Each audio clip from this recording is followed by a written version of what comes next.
हं. आपल्या नांदेड परिक्षेत्राचे पोलीस महानिरीक्षक श्री शहाजी उमाप साहेब, त्याचप्रमाणे आपल्या नांदेड जिल्ह्याचे कर्तव्यदक्ष पोलीस अधीक्षक अविनाशजी कुमार साहेब यांच्या आदेशाने अवैध धंद्याचे समूळ उच्चाटन करण्यासंबंधाने मोहीम चालू आहे। त्या संबंधाने आम्हास वारंवार सूचना देखील मान्य कार्यालयाकडून येत असतात। त्याच दरम्यान काल दिनांक 9/3/2026 रोजी मौजे तामसा तांडा शिवारामध्ये पत्त्याचा क्लब चालू असल्याची माहिती आम्हास मिळाल्याने आम्ही गोपनीय बातमीदार त्या ठिकाणी पाठवला आणि खात्री केली। त्या अनुषंगाने आम्हास गोपनीय बातमीदाराकडून मिळालेल्या माहितीच्या ठिकाणी आम्ही स्वतः, त्याचप्रमाणे पोलीस स्टेशन तामसा येथील PSI नरोटे साहेब, त्याचप्रमाणे मुदस्शीर खान आणि होमगार्ड असे जाऊन 2 पंचांसमक्ष छापा कार्यवाही केली।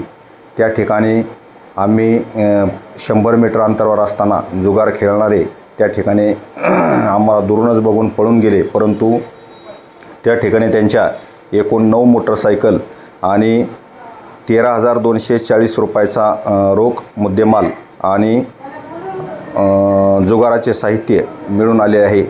त्यानुसार आम्ही काल स्वतः फिर्याद देऊन सदर प्रकरणी गुन्हा दाखल करण्यात आलेला आहे।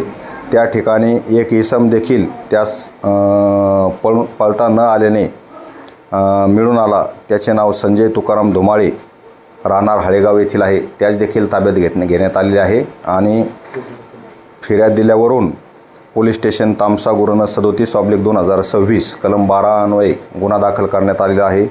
कालच्या छापा दरम्यान एकूण 5,63,240 रुपयाचा मुद्देमाल, रोख रक्कम व 9 मोटरसायकल आणि जुगाराचे साहित्य असा मिळून जप्त करण्यात आलेला आहे।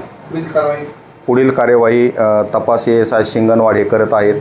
सदर मोटरसायकल धारक जे कोण आहेत त्यांचे RTO कार्यालयाकडून त्यांचे माहिती घेऊन सदर जुगार कोण चालवत होतं, त्याचप्रमाणे जुगार खेळण्यासाठी कोण कोण होते याबाबत तपास चालू आहे।